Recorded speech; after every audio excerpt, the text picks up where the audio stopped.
Level 5, Chapter 1. Advanced Technical Analysis. Linear Weighted Moving Average, WMA. The weighted moving average, known as WMA, is similar to the ordinary arithmetic average.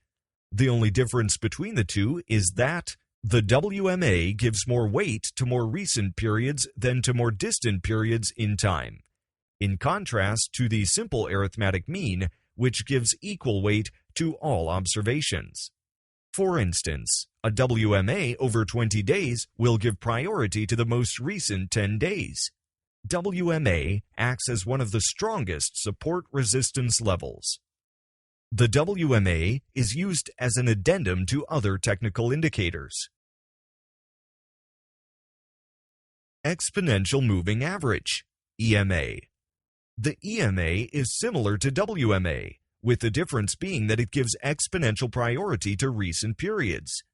The most widely used EMA for short-term predictions are the 12-day and the 26-day EMA. For long-term predictions, 200-day EMA. The EMA is considered a refined version of the linear WMA, especially when markets are volatile. EMA is a strong resistance level. MACD. The Moving Average Convergence Divergence, MACD, is one of the most used technical indicators around the globe. MACD is calculated in a complicated way. It takes an EMA on the EMA. What is more important, the MACD crosses an indication line called a signal line. Sell and buy signals are considered more reliable if there has been a large swing or hump prior to the crossover. MACD is reliable only if the market is in a trend. When the MACD crosses its signal line from below, this is considered a buy signal. Arrows. If the MACD crosses the signal line from above, this is considered to be a sell signal. Momentum. Momentum is an indicator that provides a prediction of the relative strength and slope of a trend. If the momentum line crosses the zero line from below, then we have a buy signal. Conversely, if it crosses the zero line from above, then we have a sell signal. The higher the slope of the momentum line when it crosses the zero line, the steeper the trend will be. Momentum is of greatest usefulness when the market is generally bullish. Relative Strength Index. The Relative Strength Index, RSI, is a momentum indicator that attempts to measure whether an asset is overbought or oversold. It does that by comparing the magnitude of recent gains to the recent losses. The RSI can take values between 0 and 100.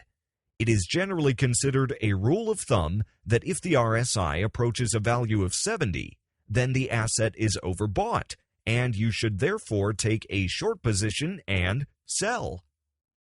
If the RSI approaches 30, this means that the asset is oversold. Hence, we should take a long position and buy. If the RSI contradicts momentum, check a third indicator. Stochastic Oscillator.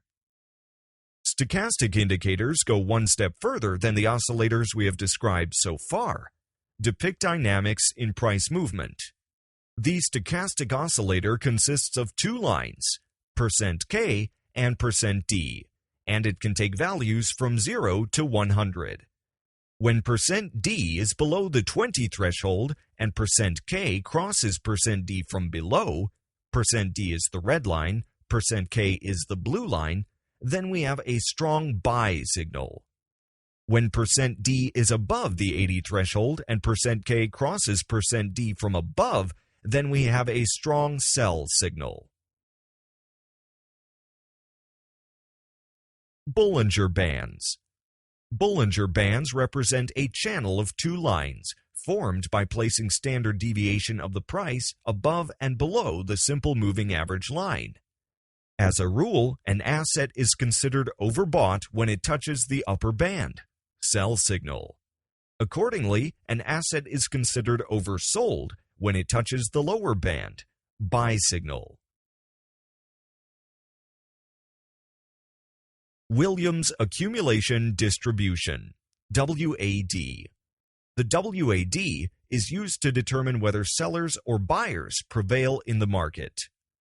WAD is useful when there is a discrepancy between the price and market sentiment. Sometimes, even though the price might follow a rise-fall, the market sentiment can still be the opposite. If the WAD and the price move in opposite directions, then a trend reversal might soon take place. For example, if WAD is moving up and the price is going down, the price will most probably reverse its movement and go up as well.